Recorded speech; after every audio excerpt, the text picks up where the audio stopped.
ಮುಂದಿನ ದಾರಿ ಏನು ಅಂತಂದು ಇನ್ನೊಂದ್ಸಾರಿ ನಮ್ಮ ಮನಸ್ಸನ್ನು ಬಿಡೋದು. ಇವತ್ತು ಮನುಷ್ಯ ದುಡ್ಡು ಇವತ್ತು ಗಳಿಸ್ಬೋದು, ನಾಳೆ ಗಳಿಸ್ಬೋದು. ನಮ್ಮ ಹತ್ರ ದುಡ್ಡು ಇರ್ಬೋದು, ಇಲ್ಲೇ ಇರ್ಬೋದು. ಇವತ್ತು ದುಡ್ಡಿದ್ರೆ ನಾಳೆ ಅಂತಂದ್ರು ದುಡ್ಡಲ್ಲಿ ಪಾಲು ಕೇಳ್ಬೋದು. ಬಟ್ ಆದರೆ ಈ ಸಮಾಜದಲ್ಲಿ ಮಾಡತಕ್ಕಂಥ ಕೆಲಸಗಳು ಯಾವತ್ತೂ ಶಾಶ್ವತ ಇರ್ತಾವ ಅಂತಂದು ನಮಗೆ ಹೇಳಿಕೊಟ್ಟು ಮತ್ತೊಮ್ಮೆ ನಮ್ಮ ಸಂಘದ ಗುರಿ ಮತ್ತು ಉದ್ದೇಶಗಳನ್ನು ಮತ್ತೊಮ್ಮೆ ನನ್ನ ಹೃದಯದಲ್ಲಿ ಬೆಳೆದೆಬ್ಬಿಸ್ತಕ್ಕಂಥ ಮಾಂತೇಶ್ ಗುರುಗಳಿಗೆ ನನ್ನ ಸಾಷ್ಟಾಂಗ ನಮಸ್ಕಾರಗಳನ್ನು ಮಾಡುತ್ತೇನೆ.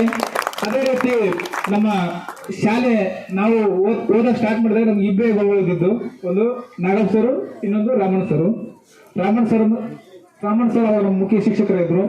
ಅವಾಗ ಅವ್ರು ನಮಗೆ ಫಸ್ಟ್ ಸ್ಟಾರ್ಟಿಂಗ್ ಕೌಡ್ಸು ಗೌಡ್ಸ್ ಅಂತ ಏನೋ ಕೌಡ್ಸ್ ಗೌಡ್ಸ್ ಅಂತ ನಮ್ಗೆ ಏನೂ ಗೊತ್ತಿದ್ದಿಲ್ಲ. ಅವತ್ತಿಂದ ನಮ್ಗೆ ಏನೋ ಒಂದು ಕಾಕಿ ಹಾಕೋದೊಂದು ಹುಚ್ಚು ಕಲಿಸಿದ್ರು.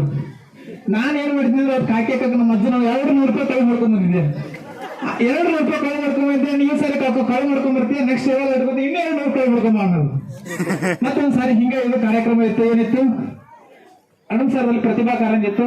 ಈ ಸಾರಿ 200 ರೂಪಾಯಿ ಕೈ ಮಾಡ್ಕೊಂಡು ಇನ್ನೂ 200 ಕರ್ಕೊಂಡ್ಬಿಟ್ಟು ಎಲ್ಲರಿಗೂ ಬಚ್ಚಾರ ತೆಗಿಸ್ಬೋದಂತ.